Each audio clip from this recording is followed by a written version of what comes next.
Hey, Trailblazers, this is Jason, your host of the Trailblazing Texas podcast. Before we jump into our latest episode, I've got some incredible news for you. Are you gearing up for your next big hike or backpacking trip? Well, we at Trailblazing Texas podcast have partnered up with Trekker Joe's, the ultimate Texas outfitter, to bring you something I feel absolutely special.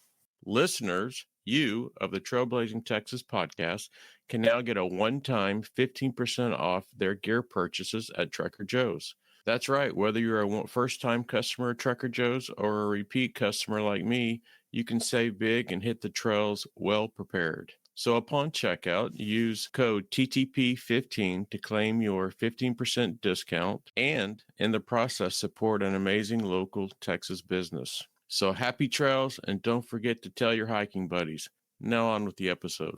Welcome to the Trailblazing Texas podcast, where we embark on a journey through our diverse Texas landscapes and breathtaking trails while always engaging with our amazing Texas hiking community. So settle in, tighten up those bootlaces, and get ready for the thrilling tales awaiting for you on this episode.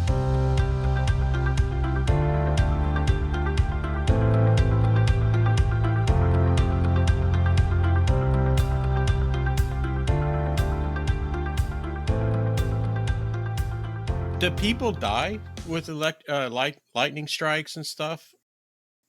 There was Not on often. Bierstadt. Oh, I think on Bierstadt, I think there was a really bad lightning strike, and it was one of those weird storms. Like a bunch of people were still going up. It was sunny. It built behind the mountains. You couldn't really see it. I think there were like 20 injuries. I think all the people survived, but a dog died. Oh, okay. It was just one errant lightning strike. It was really weird. But I think the bigger danger is people making abrupt and unwise decisions in the face of weather that feels really scary, even though it might not technically be all that dangerous. That people are going to descend down the wrong gully. They're going to make mistakes. So that's the biggest issue with summer weather in Colorado. But again, it's very easy to avoid it. You know, you just need to start earlier, hike faster, be in better shape. Not that all those things are easy, but you can absolutely avoid it if you're better about reading forecasts and picking different days, picking different ranges if you have to. Pick something shorter, different objective, start earlier, move faster. A lot of different things that you can do to negate that risk entirely. No. So, what is each of y'all's favorite post-adventure ritual? Mine is taking a nap. So, like, is there a food, drink, dinner, meal? Do y'all have any rituals that? Shower beer is good. I Yeah. like the shower beer. Always have a shower beer. Nice. More beer, pizza, hamburger, really whatever sounds really good. And then a really good night's sleep. Yeah, we're backpacking. It's just like, I'm going to go lay down and do nothing for the rest of the day because we've already done our thing. I'm going to go lay there and do absolutely nothing for the rest of today. Yeah. We usually delay gratification with the sleep until it's like an appropriate time to go to sleep so that we don't mess with the sleep schedule. But other than that, yeah, we just take it as easy as humanly possible afterwards. Wait till you get in your 50s, you're going to love naps, and it doesn't impact anything. Yeah. I just remembered that we talked about how wonderful and amazing your Instagrams and social media, the adventures that you get involved in. And I'd never asked if it's open to the public, if you would like to share your Instagram, handles, accounts where my listeners can follow you and get sweaty palms like I get. So Ryan, or Kyra, if y'all want to share, absolutely. I would love for my listeners to see all the amazing things that you do if it's public. Absolutely. So mine, I generally keep public unless I post something that might be objectionable in my work environment. So then I'll make it private for a little bit. But either way, you're welcome to follow me. It's mountaineering on Instagram. It's mouth.tenier on Instagram because I'm a dentist. I've had my Instagram for a really long time. I used to do a lot of cosplay stuff, and like I love anime, so mine's kawaii, like KAWAII .Kira. And I'm usually a week or two behind on posting. So I am more active on 14ers.com. It's just my name, Kira Whitworth. I'm generally very good about posting conditions updates, updating my checklists. So that's probably the best place to get like real-time updates, but I do try to post on Instagram when I have time. And I'm Ryan Olson, DDS, on the 14ers.com forum. So even if you're new to climbing 14ers, if you just want way too much information about them, way too many resources, then 14ers.com is really your best resource. And there are a lot of excellent and helpful people on the forum. I would just avoid asking really novice questions before you, try to actually do that on your own. I was about to say, I have had luck with Facebook pages and 14ers.com asking questions, but I always phrase the question where the person reading my question knows, okay, well, they've done some research. It's just not do the work for me. Yes. That, I've looked here, I've found this, what is y'all's opinion, blah, blah, blah. And I think, Jamie, that's why you were so nice to me, is she's like, yeah, I saw your post and I could tell that you've done the research, so I wasn't going to crush you like I normally do. Well, and that's how I met Ryan, right. And then obviously Kyra was just through Facebook, through posting. So to the listeners, Jamie's back. He fixed his internet, so going forward for the remaining hour, he will be visually for sure, and maybe vocally as well. We will see. All right, back to the questions.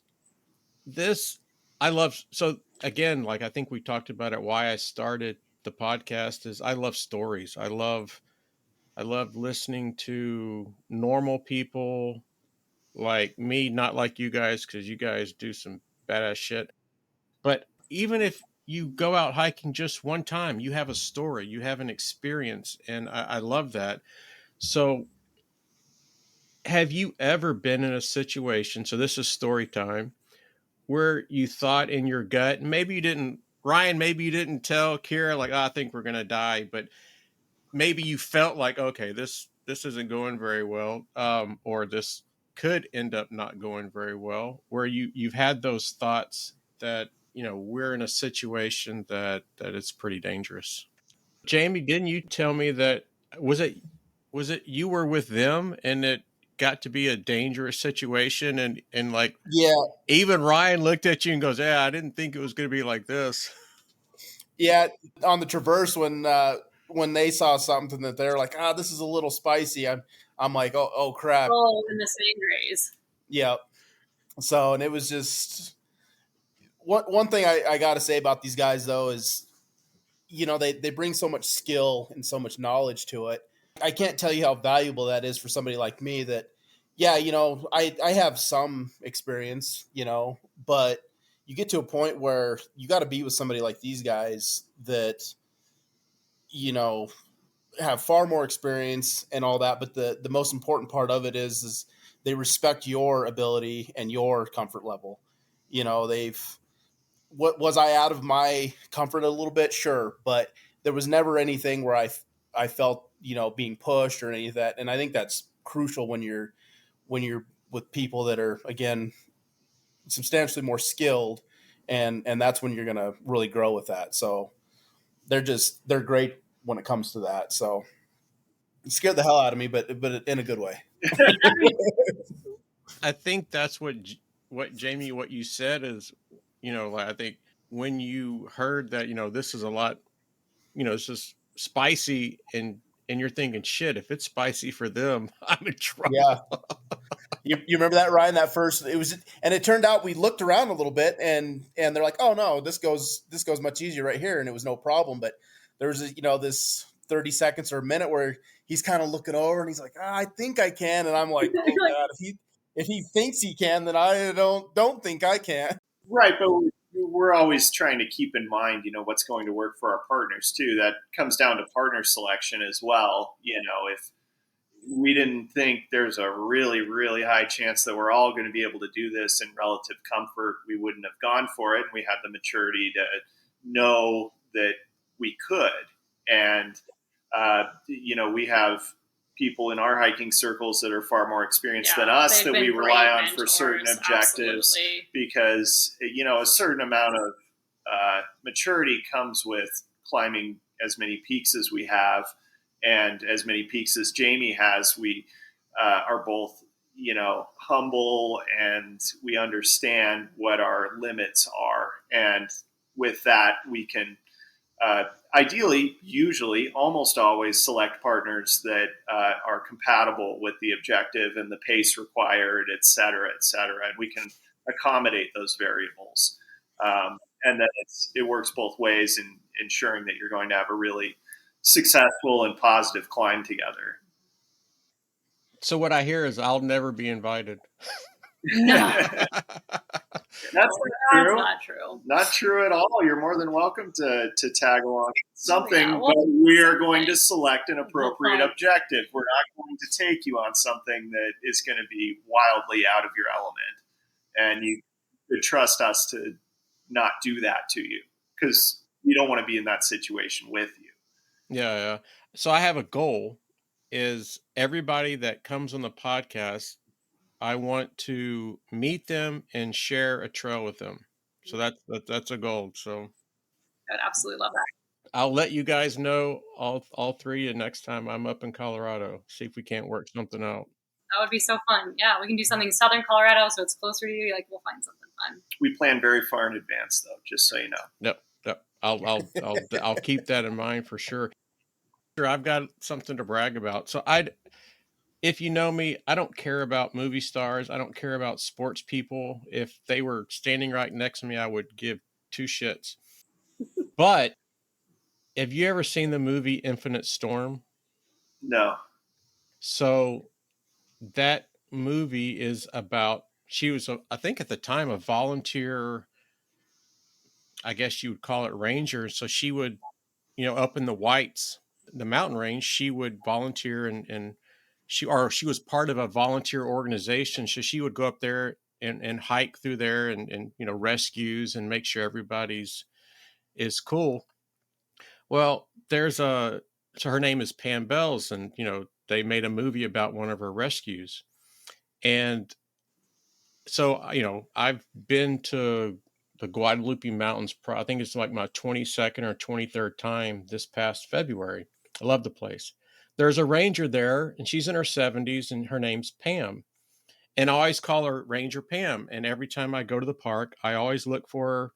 We talk about mountain lion sightings, because that's kind of the last thing on my bucket list in the park, is I want to be on a ridge and catch a mountain lion just kind of walking around. That'd be so cool. Oh, absolutely. Also, she is part of all the rescues and body recoveries in the park because of her vast experience. So when I talk to her about the fatalities and stuff, I really get the inside scoop that's not in the article, the news article, or what the park puts out. Like, I'm not morbid, I guess is the right word. I enjoy that kind of stuff because you learn a lot, like what mistakes people made and stuff. So I think it was 2 trips ago, I saw her. She was in the at the trailhead, and I'm like, Pam. And so she only remembers me because of, this is kind of my, yeah, this is my wife when she's pissed off at me. She drew that. And Oh, that's so cute. Oh my gosh, I love it. So when she's mad at me, she says, really? And I'm looking at a map. Oh my God. So I yelled at her, and she's like, oh, hey, probably at first she had no idea who I was, but I'm show the tattoo. She's, oh yeah, blah, blah. We're talking. And we go into talking mountain lions and this and that. And she always asks me how Mr. Barry's doing. And he was on episode 11 and 12. He was a lost hiker in the Guadalupe Mountains. He was lost for 5 days. He's in his 70s. In 3.5 to 4 days, he didn't have water. So he was dead when they found him. The or dying. That was it. He wasn't going to last any longer. The cadaver dog ran right past him, and then the rescue dog, alerted and stopped at him. So that's kind of a funny story. Oh gosh. So she always asks how he's doing, and so we're talking, and she starts telling me about her rescue, and I'm like, I said, Pam, that sounds like that movie Infinite Storm. And she just looks at me and she grabs her name badge and she shows me. I go, holy crap, you're Pam Bells. So for all these years, I didn't realize, like, to me, she's my idol. Like she's a beast. Oh my gosh. The cool thing is, she's at she was at our national park for, I don't know, 4 or 5 years. I think she summited the highest peak in Texas, the Guadalupe, because she's rescuing people, fixing their ankles, giving them water over 300 times. So, they had a big celebration for that. And she texted me, I guess about 4 or 5 weeks ago, that she's leaving the park, and, that she enjoyed her time and stuff. And her daughter lives in Colorado Springs. So she's Oh heading wow. up, or she's probably there now, and then she's heading back, and I guess retiring or back to New Hampshire, where she's lived during all that, the rescues and all that kind of stuff. So I thought it was cool that someone that awesome is in, a Texas national park, and so that was kind of cool. Yeah, small world. That's Yeah, absolutely. But yeah, you have to check out the show. Everything in the show is true has happened to her on a rescue, but during that rescue, as they were coming down, they didn't fall into a creek. She still has never met the gentleman that she rescued, and I don't want to spoil the movie, but in the end of the movie, it shows that they're at a restaurant talking, and that never happened. She still to this day has never met him. And I will definitely send you an email with the article of the gentleman who wrote the letter. And there's a part in the movie about her and her children, and that actually happened as well. And I'm not going to spoil it, but you have to check out the movie.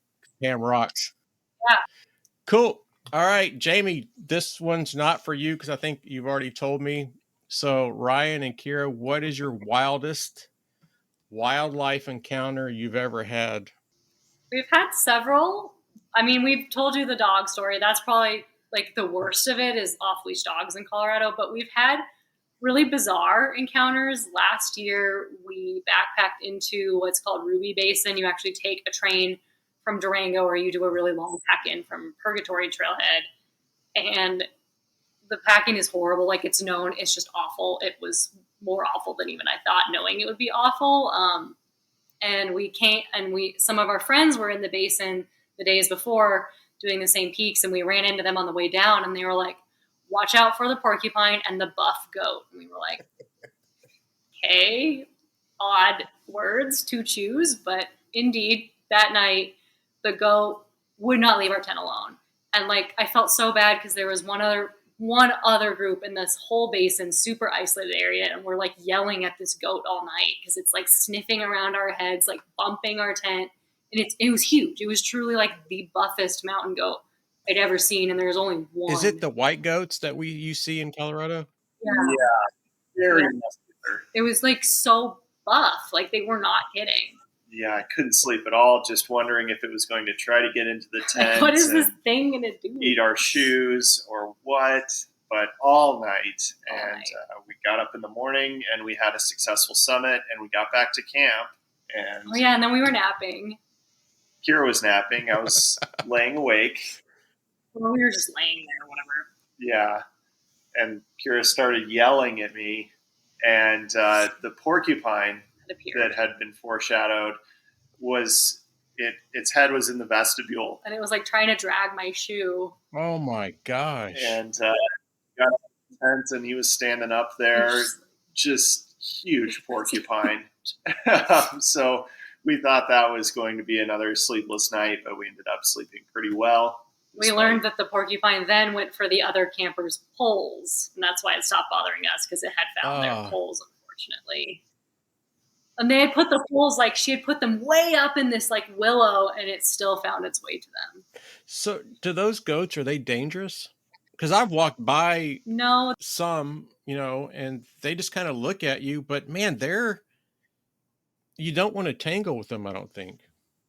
I think I heard There's only one one. anecdote Yeah. about someone getting gored by one, but I'm sure they were messing with it. Yeah. They keep their distance, but they do follow very closely because they're after your pee. They want your so on one climb, I probably shouldn't tell the story because you shouldn't probably do it. But I brought a bag of salt with me because the goats on Pyramid Peak are notoriously nosy. And when I peed, I'd pour salt on it. And they would just like manifest. Like they just straight up. loved Really? it. I mean, they like that stuff up. Yeah, just salt is a rare resource up there, and they know you have it. And that goat followed us for probably 2,000, 2,500 vertical feet down the mountain. And I have good pictures of it. It's one of my older posts, so probably one of my first Instagram posts. But he was a very attentive goat. If they're following you and you have to pee, do they just stop and wait until you finish? Or as you're peeing, they're like... They'll like stop, and then they'll wait for you to move on, and then they're like... It's bizarre. I think they have some websites dedicated to that kind of stuff. Yeah. So I think we kind of talked about this, and this may be a quick answer, just that you could even say like, yeah, we talked about it, nothing more. But have you ever gotten seriously off route or lost? Like you talked about that one, it was maybe... That's probably the worst That case. was intentional, though. But we didn't know. Accidentally, no. And again, most of the 13ers don't really have a designated route. You just have to look at the terrain and decide what's going to go. And if you use good judgment, then you're probably right. And if you don't use good judgment, you find a different way around. And that's just such an integral part of much of the scrambly 13er climbing that we've done that that's really a non-issue getting critically off route. So this is for everybody. And Ryan, you'll kick us off. And then Jamie, you can jump in. Have you ever been in a situation or have had to help rescue another hiker or climber before? Yes. Yep. So that's one of the reasons that we got a Garmin. I always say that there are a few things you carry on trail for other people more than for yourself, and the Garmin's definitely one of them, because if you're on a popular trail, the chances that somebody else needs rescue before you do are pretty high, much higher than you needing rescue, especially us as experienced people on 14ers. And yeah, It's a good. So that's why we have a Garmin. Never had to use it, but there's one time. Yeah, Kyra had to send me an emergency message once. That's probably a longer story than it's worth. But anyway, yeah, it was before smartphones, before Garmin's were in common use, I think. Maybe they were, but not in the hiking circle that we were in, because this was one of our earlier summits. Kyra was in undergrad. It was Bierstadt. We elected to do it as a sunset climb in late October.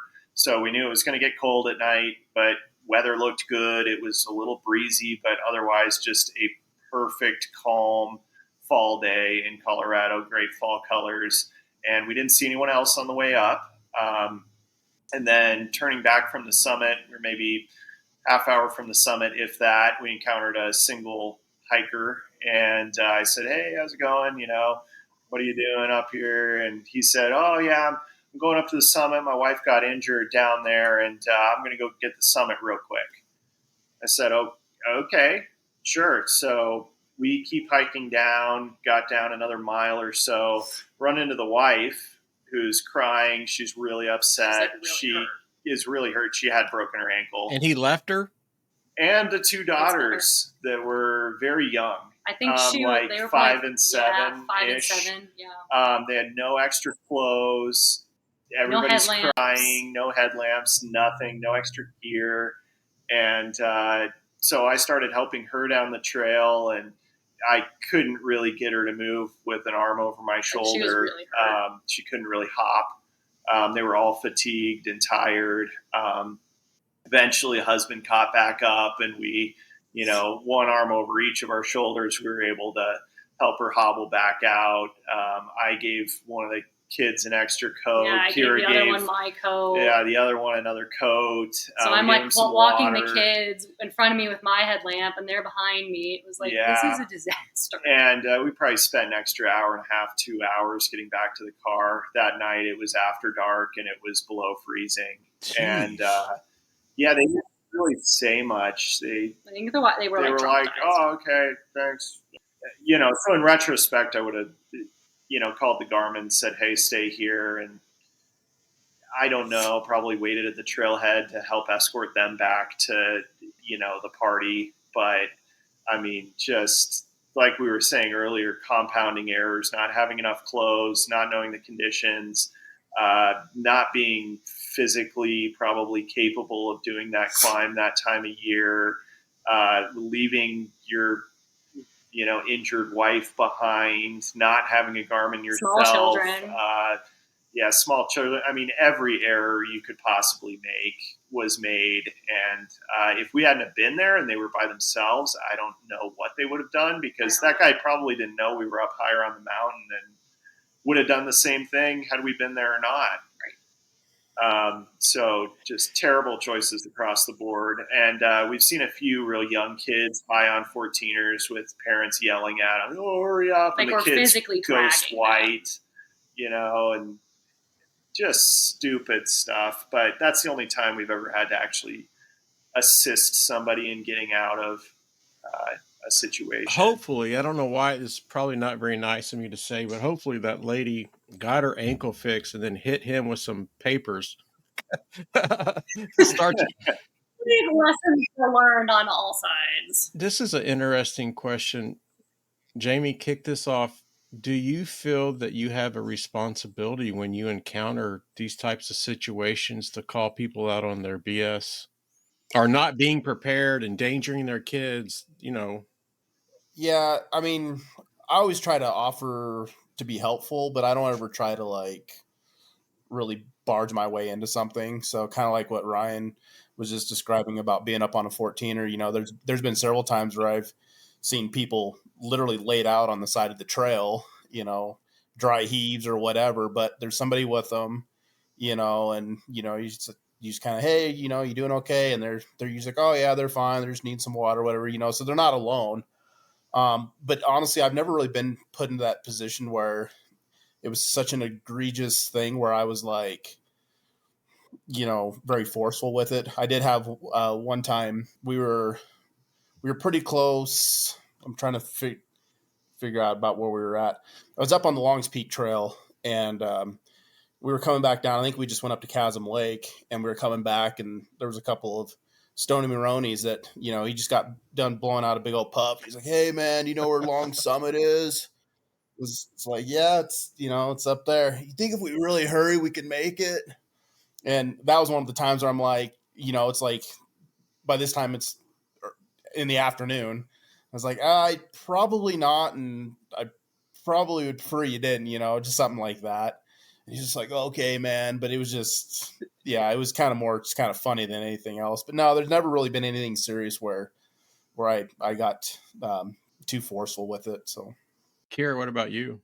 I think Jamie's approach is right. Just if you really feel concerned, just do a little check-in, hey, what's going on? Or so a lot of my friends, they kind of have a strategy. They'll be like, oh yeah, what a nice hike. They'll try to engage. And then if they get a really negative response, they may say something further, but otherwise they're like, I'm going to leave it alone. That's usually a good strategy. Yeah. Really ask people if they're dying, if they need any medications. That's the other thing that I'm always good about carrying. So always carry a small, 3-compartment pill container in my fanny pack, because I've definitely found that most people do not carry any medications on climbs. And that can be anywhere between a minor inconvenience that's uncomfortable to something that's problematic in worst case scenarios. Haven't ever seen any really problematic situations on climbs, but I always carry, I'll just rattle them off. I carry ibuprofen, Tylenol, Benadryl is important. I carry caffeine. Tums is really good if you're backpacking. If you've had heartburn in a tent, you know how bad that is. What else do I carry? Allegra, EpiPen. Yeah. Yeah. A few more select meds here and there, but I mean, that's enough to at least take the edge off for somebody if they're really having a bad day and it's affecting their ability to continue or get out. You know, I always try to live by hike your own hike. And I think only once on the Guadalupe Mountains, it was in the 90s, and you're out in the desert. So there's no shade. The sun's just cooking you.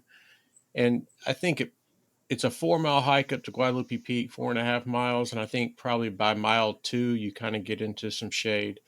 And there was a lady, they were both in flip flops. The guy had just a little 16-ounce thing of water, and she was sitting down crying, and he was belittling her to get up and keep going.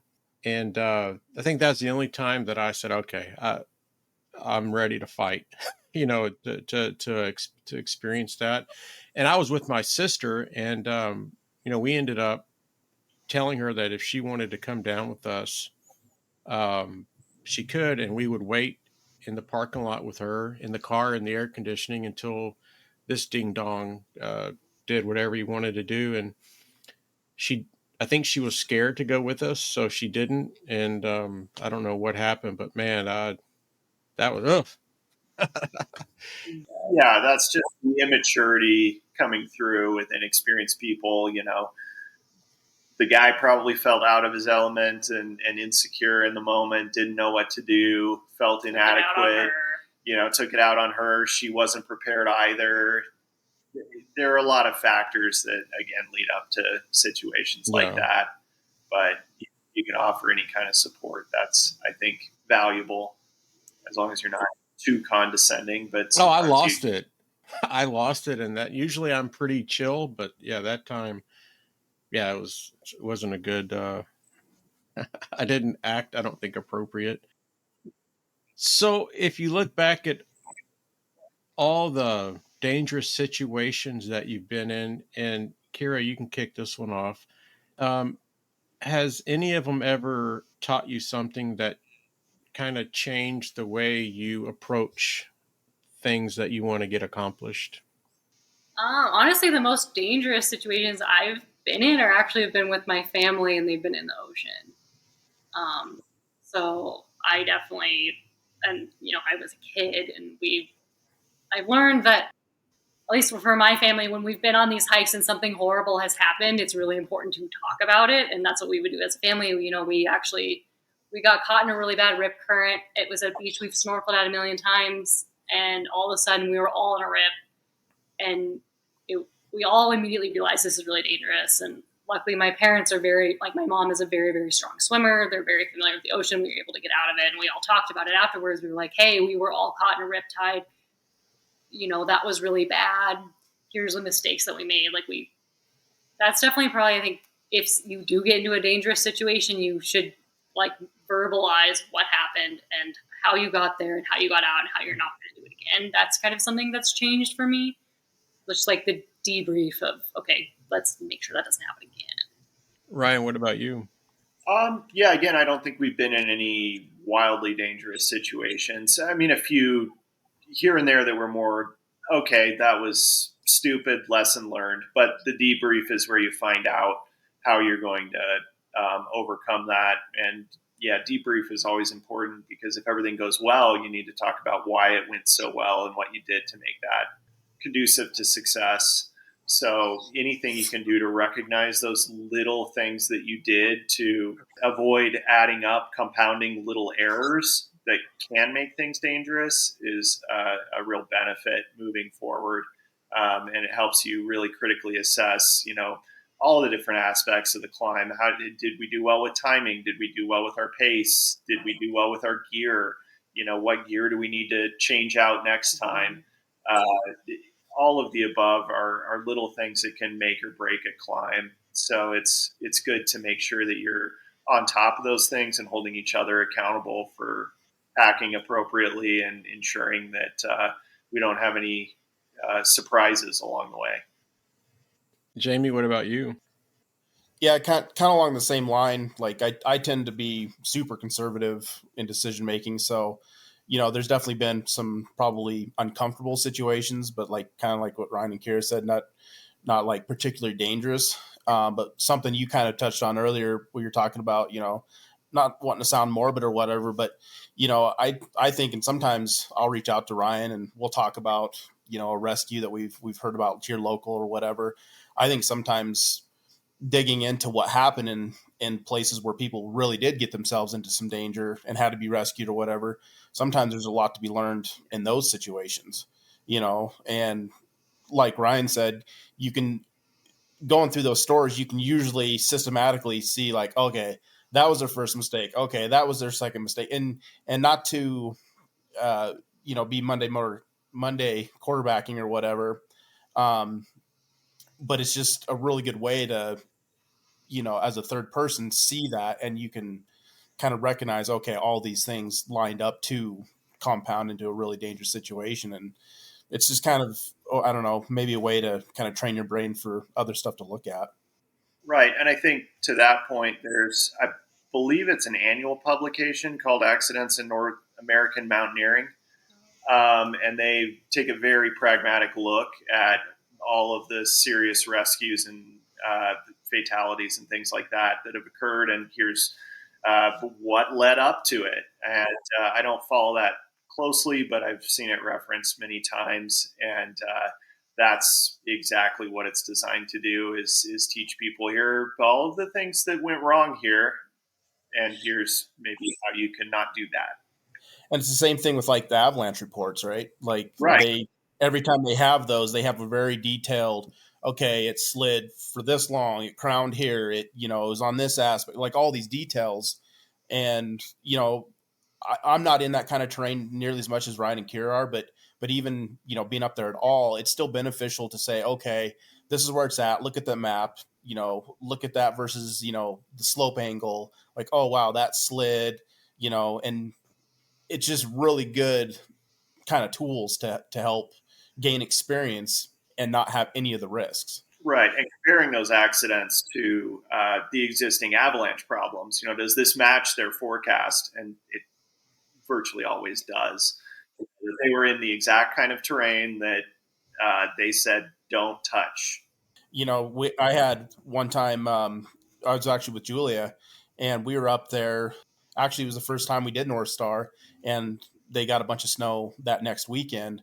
2 people got buried and killed, that following week after we were there. Mm-hmm. And that was really interesting for me. Like when we went through, there was virtually no Avi concern. But it was interesting to have just been there to see what kind of that terrain kind of looks like. And then right after the fact, it slid, and then you'd go back to the show, looking at the slope angle shading and all that. And you're like, man, that may not have been something that I would normally look at as being a real, concern, but look how it actually was. So again, it's just, I think it's really beneficial to use some of those kind of abstract, things that don't really pertain to you directly, but you can learn from them.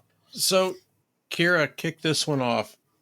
And I can only associate this with 13ers and 14ers, just the way you describe them. So 14ers, I'm imagining there's trailhead, there's just tons of people, and it's going to be, it could be a pretty risky endeavor versus you're going to do a 13er out in the middle of nowhere. You have to, maybe there's no trailhead, you're dropping down into canyons, whatever. So do you prepare or take any precautions when your objective is maybe in a more remote location or less dense, population of hikers and backpackers and skiers and mountaineers?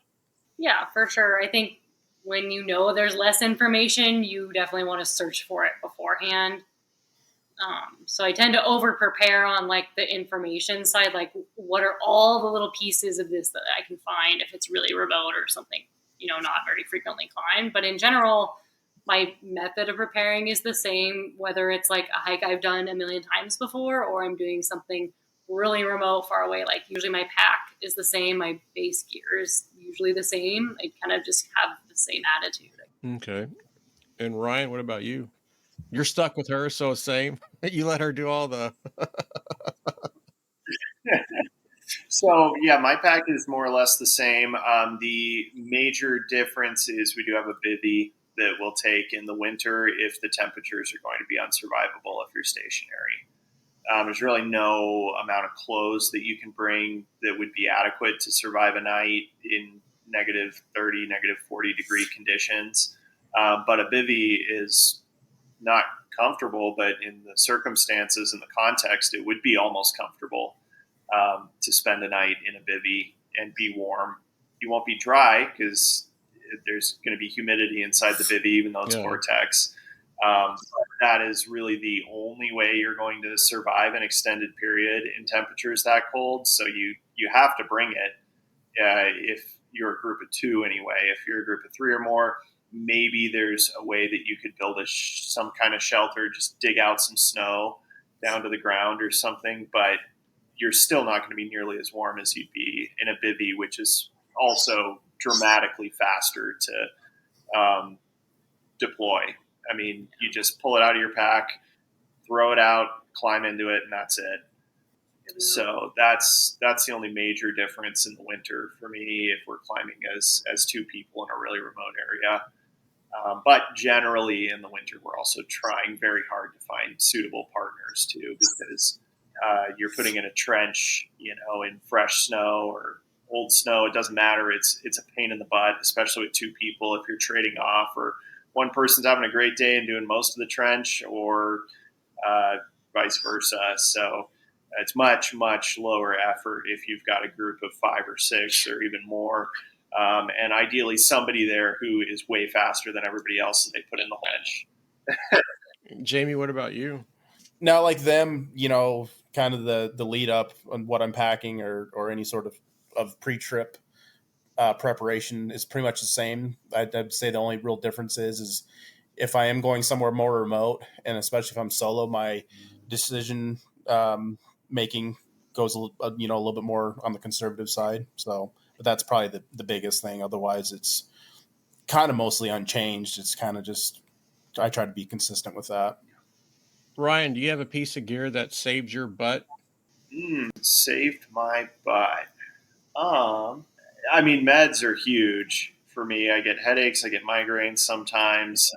That could be a dander without a max dose of ibuprofen and Tylenol. And Tums are, I'll just mention it again, if you get heartburn in the backcountry, it's really, really uncomfortable. It's painful. You can't sleep. You can't drown it with water. I mean, you just have to wait it out. But pop a Tums and you're great. So that's awesome. Other than that, just packing the right gear for the conditions is just always the difference between relative comfort and like absolute misery.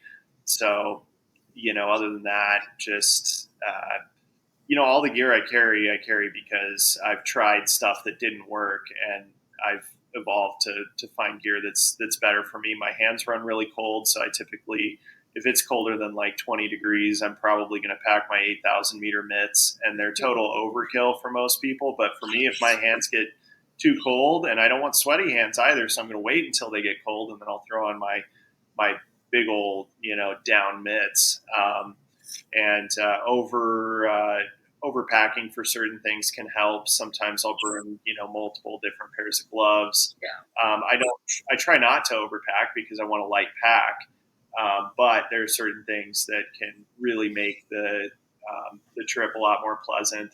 Another thing I use, it's called Rhino. It's a really potent antiperspirant lotion that people use to supplement climbing chalk.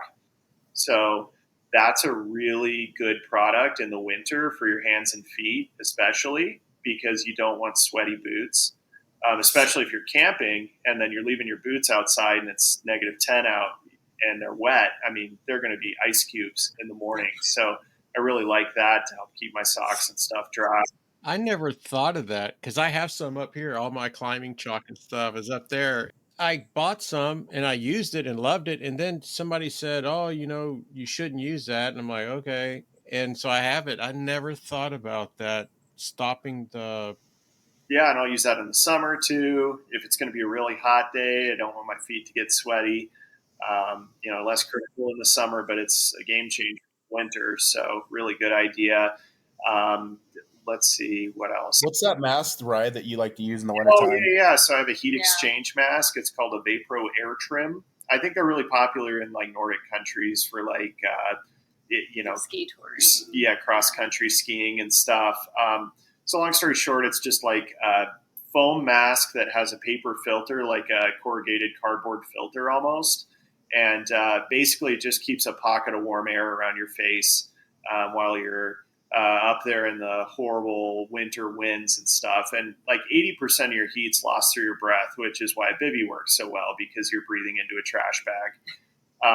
But the mask works great. It doesn't freeze. I mean, I get icicles on it, but I hate buffs when it's super, super cold out, because they just immediately frost over and you can't breathe through it. You got to turn it around and then you got an ice cube on your neck.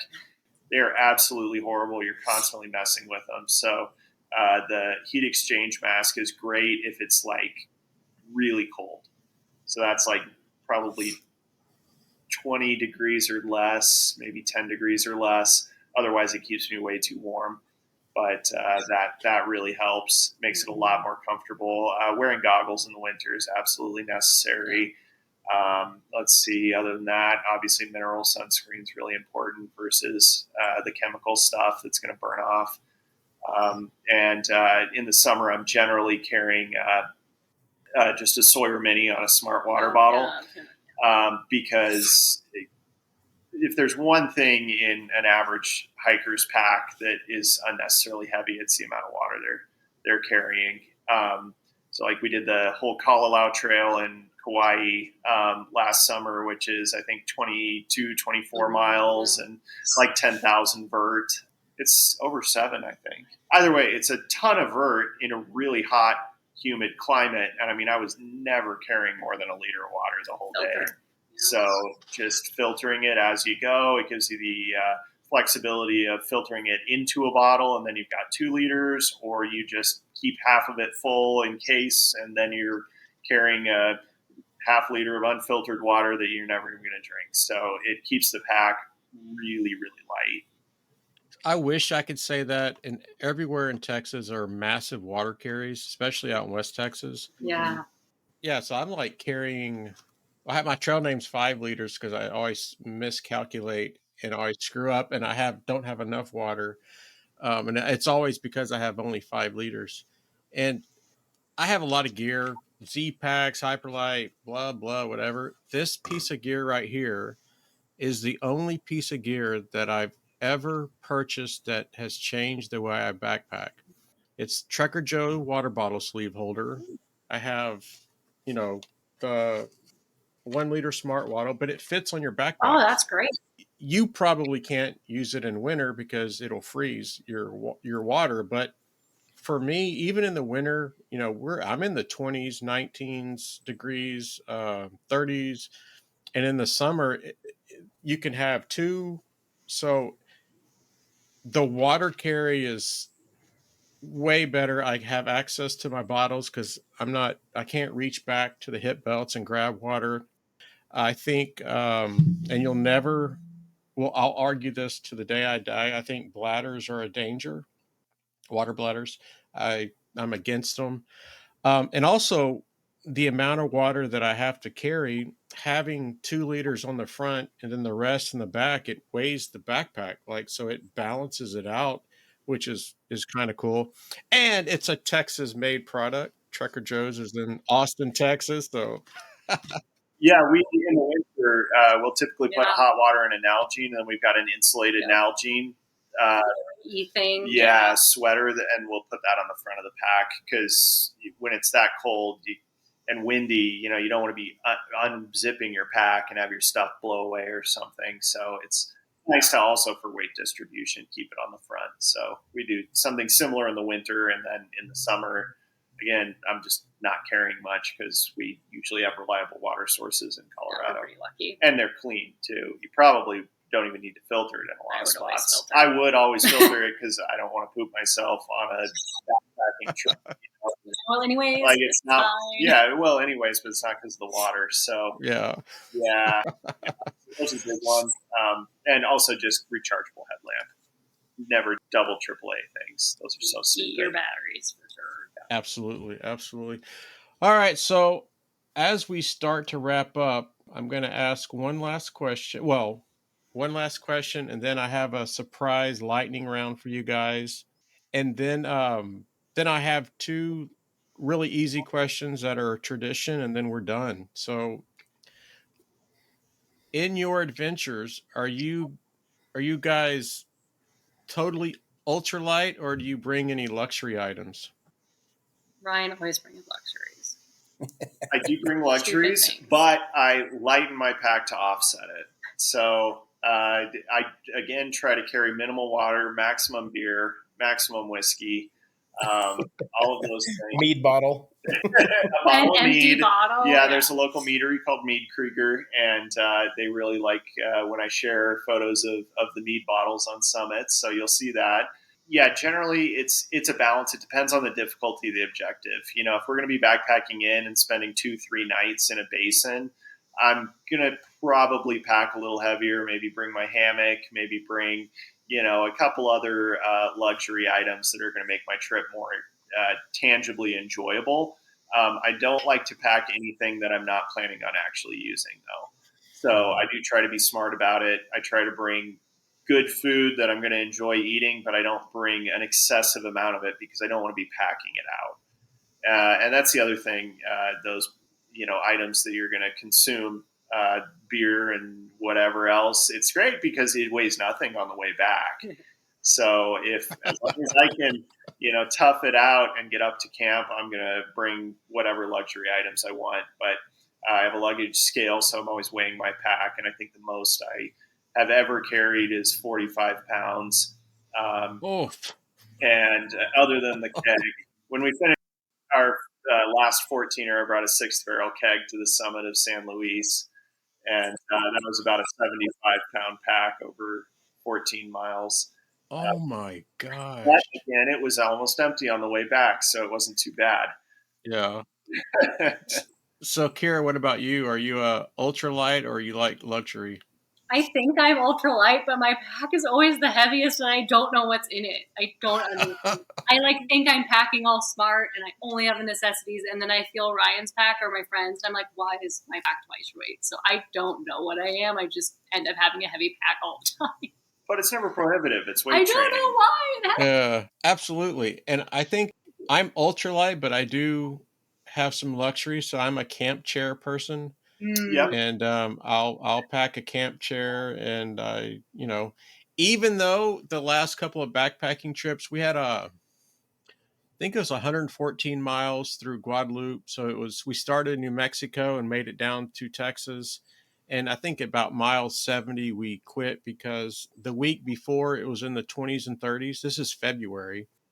The day that we started, it was in the upper 80s. And then when we quit, the next day it was in the 20s and 30s again. Perfect weather. It was just too hot.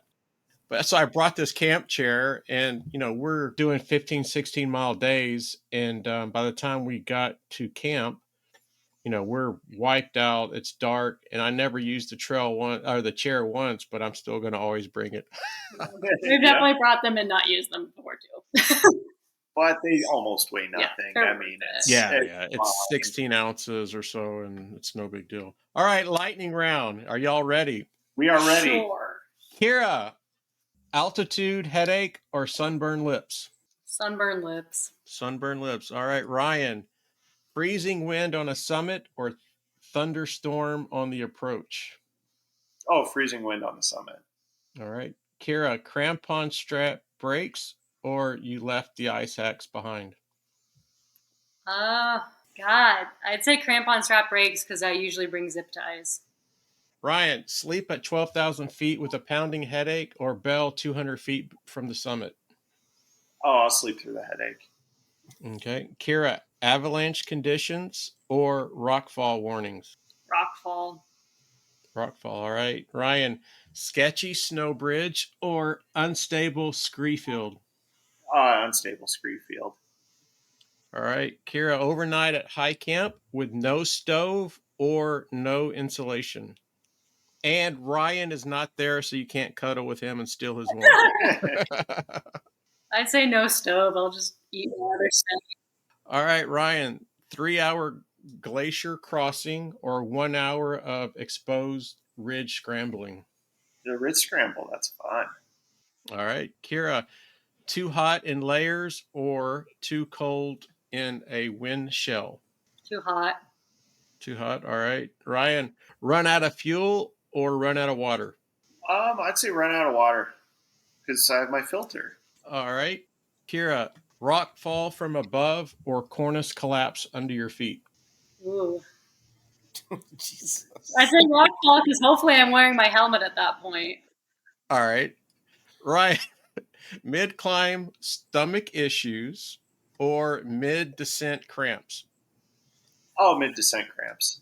All right. Kyra, frozen zipper on the tent or frozen fingers in a glove? Frozen zipper. Frozen zipper. All right. Ryan, bivy on a ledge or summit push in the dark? Oh, summit push in the dark. All right. Let's see. Kyra, climb a technical route with someone overconfident or underprepared? Ooh, done both. I'd say underprepared. All right. Ryan, this is second to last question. Forget the helmet on the rock route or forget gators on a snow approach? Forget gators. Yeah. All right. Wet feet. All right. Last question of the lightning round. And this is for both of you. What is your favorite Texas hiking podcast? Trailblazing Texas Yeah. podcast. Yeah, that's the right answer. I love it. All right, last two questions. This is tradition. I always end the episodes. And let's think of it in the aspect of mountaineering because I do consider you guys mountaineers, not backpackers, hikers, or non mountaineers. So each of you, I'd like your answer to, and Jamie, you can chime in as well. So Kyra, what is one piece of gear you would recommend to a new mountaineer that wants to get into the hobby? I mean, I would say a med kit. Like, you know your body, you should probably know what meds you're bringing. Like, I have to bring an EpiPen. I'm never going to be without it. I need ibuprofen. I need other allergy meds. Like, I would say for anybody wanting to get serious into hiking, you need to get your pills dialed in, know what your body might need, and absolutely bring them. Love it. Jamie, what about you? I kind of went over this with mine before, but I really like the soft shell jacket. I use that as one of the most common pieces of gear. So it's not really as much applied to mountaineering, but again, just kind of a general thing. I love a good shell. All right. Ryan, what about you? I'll just go with something creative because I'm sure everybody's heard all the common ones. I like the Kestrel anemometer. So it does wind speed, wind chill, and temperature, and it's very accurate.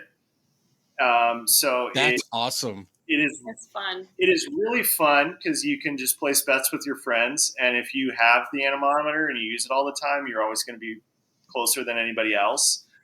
Because everybody overestimates wind speed, they underestimate temperature, or they assume it's lower than it actually is. The wind speed. The temperature.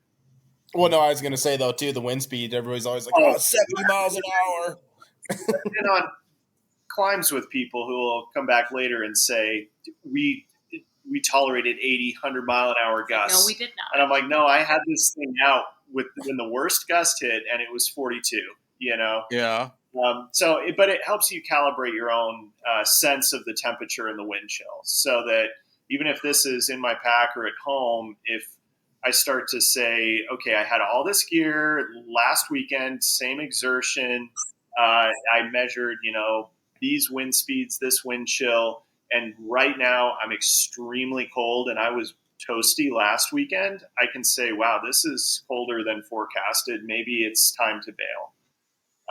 So it helps you figure out how to read those conditions. And, the reality is nobody's summiting peaks if the wind is actually over 50 miles an hour. That's like if it's 50 miles an hour sustained, wild. You're on the ground. It's not tolerable. It's not something you can just use your willpower to overcome. It's not doable. So when you're reading forecasts, wind is generally better than forecasted, especially if you're looking at NOAA. Media blue is a little bit better, but ultimately it's important to be able to gauge these things in the moment and decide, am I just colder than I should be and I need to pick up the pace and warm up, or am I making a stupid decision and this gear is really not adequate for these conditions? You're going to have to email me what that device is. That's one of the coolest pieces of gear in the 62 episodes so far that I've published. I like it. It's been really helpful. And they have a lot more sophisticated ones that do barometric pressure. I think ballistic calculations. You can get pretty autistic with it. Yeah. Also, it looks like it'd be a fun drinking game when you're on the summit or something. It's fun because always I'll win. Yeah. All right. Same question, but instead of gear, a piece of safety advice for someone that is new to mountaineering. Jamie, kick us off. Always let somebody know where you're going and what time you plan to be back, period. And don't deviate no matter what happens. And it's free. You don't need any money to let someone know that. Kyra, what about you? I would say always have a map of some sort. We are now fortunate with smartphones that having a map is really easy, so there's no excuse not to have one. Like back in the day, we used to have photos, right? We'd print out pictures of the trail and all these things, but I would say make sure you have some kind of a map. No. Ryan, what about you? On that note, I would say use Gaia. Don't use All Trails. But more importantly, I'll note as it pertains to high elevation stuff, altitude sickness is real, and it does affect most people above 13,000 feet if they're there for a long enough period of time and they're not acclimatized. You can't acclimatize over a day or two. So if you want to use the cheat code, you can get acetazolamide, which is Diamox, from your doctor. That does work pretty well.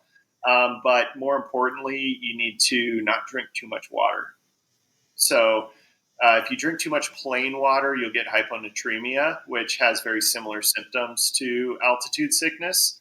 It's the nausea, the vomiting, the headache, disorientation, eventually, coma, things like that. And it really mimics altitude sickness, but the approach to treating it is completely different. You need to make sure you're getting plenty of electrolytes.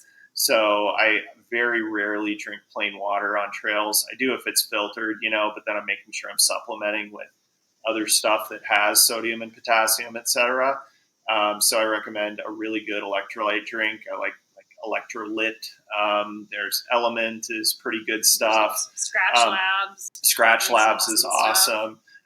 So make sure you're mixing up a good healthy amount of electrolytes and just avoiding sweating excessively is important to that as well. So layering appropriately and thin breathable layers, not getting too hot is really, really helpful. But I've definitely run into hyponatremia. I'm not sure if I've ever had true altitude sickness. But looking back at it, I approached it the wrong way, thinking it was altitude sickness, and it probably wasn't because it was early on. I think I drank a gallon of Gatorade on Bierstadt to Evans, but Gatorade doesn't have any electrolytes. Sugar. It is sugar. It doesn't have hardly any sodium, and it has nothing else. So, make sure you're actually hydrating well. Nice. Well, I am greatly appreciative of the 3 hours that you have given to the podcast. Again, I could sit here and talk to you guys forever because I just love what you do. Thank you for sharing your Instagram and letting the listeners be able to follow your adventures. But again, I can't thank you enough. It's, for dedicating almost a whole evening to the podcast. Yeah, and Jamie, thank you for setting this up and putting the bug in my ear. This has Yeah, been absolutely. wonderful, and I wish you all a great evening. Yeah, you as well. I appreciate dipping in again, and I was glad that it all worked out for everybody. So Yeah, this is Yeah. awesome. I can't wait to follow along with all the podcasts. I got to catch up now. So yeah, I really appreciate. Episode 62 just dropped today. I gotta catch up. All right. Well, you guys have a wonderful rest of your evening. Yes, you as All right, well. you It was as a well. pleasure. Thank you. thank you. And that wraps up another exciting episode of the Trailblazing Texas podcast. We hope you enjoyed the episode today, and stay tuned for our next episode where we will pick back up where we left off and guarantee to uncover many more hiking gems and share many more tips to enhance your experience on the trail. Until then, happy trails and happy hiking.